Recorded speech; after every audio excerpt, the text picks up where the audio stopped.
Spoiler Perfect World episode 119. Masih di wilayah terlarang Pulau Iblis.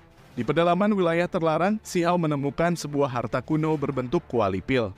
Kuali pil ini ditemukan Si Hao di pinggir sungai. Tidak mudah untuk mengambil kuali pil ini meskipun dekat ada larangan di sungai yang menyebabkan Si Hao tidak berani sembarangan. Setelah berhasil mendapatkan kuali pil ini, Si Hao diserang oleh Tao Ti. Tao Ti adalah jenis makhluk pemakan segalanya dan ia juga telah berada di ranah Divine Flame. Si Hao sangat pintar menghadapi musuh yang berada di tingkat yang lebih tinggi darinya. Si Hao memanfaatkan kondisi sekitar. Si Hao memancing agar Sungai Langit mengaktifkan larangan. Tao Ti terkena serangan petir dari sungai, tapi masih berhasil hidup. Merasa tertekan, Tao Ti ini melepaskan kekuatan tersegel. Kekuatan Tao Ti ini melonjak setelah segel pada dirinya terlepas, dan bertarung kembali melawan Si Hao. Akan tetapi meskipun kekuatannya bertambah, Tao Ti ini belum bisa mengalahkan Si Hao. Tak ingin berlarut-larut, Si Hao lalu mengakhiri pertarungannya dengan teknik terbaru, gabungan teknik Suani dan Thunder Sky. Tao Ti yang dikenal sebagai ras teratas terbunuh di tangan Si Hao. Bahkan daging Tao Ti ini menjadi makanan bagi Si Hao. Setelah menyelesaikan itu, Si Hao melanjutkan perjalanannya. Si Hao berjalan menuju makam abadi.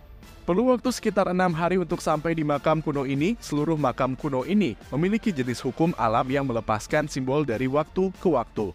Si Hao mengamati makam abadi dengan mata surgawinya. Karena banyaknya simbol-simbol, Si Hao tidak bisa masuk ke dalam makam. Si Hao hanya duduk di luar sambil mencoba memahami Dao. Waktu berlalu sekitar 2 bulan, Si Hao telah memahami bahwa petir tidak hanya mengandung kekuatan penghancur, tetapi juga mewujudkan kehidupan. Ini adalah transformasi dasar Dao Petir. Setelah memahami transformasi Dao Petir, Si Hao bisa berjalan di sekitar makam abadi. Di sisi makam terdapat tumbuh langka yang mengandung simbol petir, namun karena akarnya berada di makam abadi, Si Hao tidak bisa mengambilnya. Melihat betapa menakjubkannya makam abadi ini, Si Hao bertanya-tanya pada dirinya sendiri, benarkah ada keberadaan abadi yang terkubur di makam ini? Karena godaan banyaknya harta di makam abadi, Si Hao mempertaruhkan segalanya untuk memasuki makam ini. Satu langkah memasuki makam, Si Hao terkena sembarangan petir yang dahsyat. Selama 2 hari Si Hao bertahan di langkah pertamanya untuk menyesuaikan diri. Setiap satu langkah ke depan, Si Hao membutuhkan 2 hari. Selama 9 hari Si Hao terus maju langkah demi langkah dan akhirnya Si Hao berhasil mendapatkan satu tumbuhan petir. Si Hao terus melakukannya sampai ia memiliki banyak tumbuhan. Setelah merasa cukup, Si Hao mundur, tidak berani melanjutkan ke dalam makam. Setelah itu, Si Hao melanjutkan mencari kakeknya. Bersama batu pemogokan surgawi dan kupu-kupu kaisar, Si Hao mencari jejak kakeknya. Dalam perjalanan, Si Hao bertemu dengan kawanan kupu-kupu silver. Kupu-kupu kaisar lalu mendatangi kawanan kupu-kupu silver ini. Sebagai ras kupu-kupu surgawi, kupu-kupu kaisar bisa memerintahkan kupu-kupu lain untuk mencari jejak kakeknya Si Hao.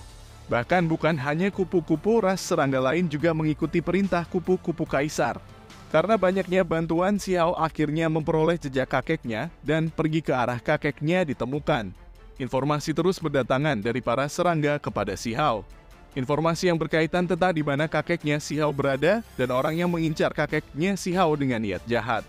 Si Hao bergegas menemui kakeknya yang saat ini dalam pertempuran. Akankah Si Hao berhasil menyelamatkan kakeknya? Kita tunggu di episode selanjutnya. Ini saja dulu, terima kasih sudah menonton dan sampai jumpa.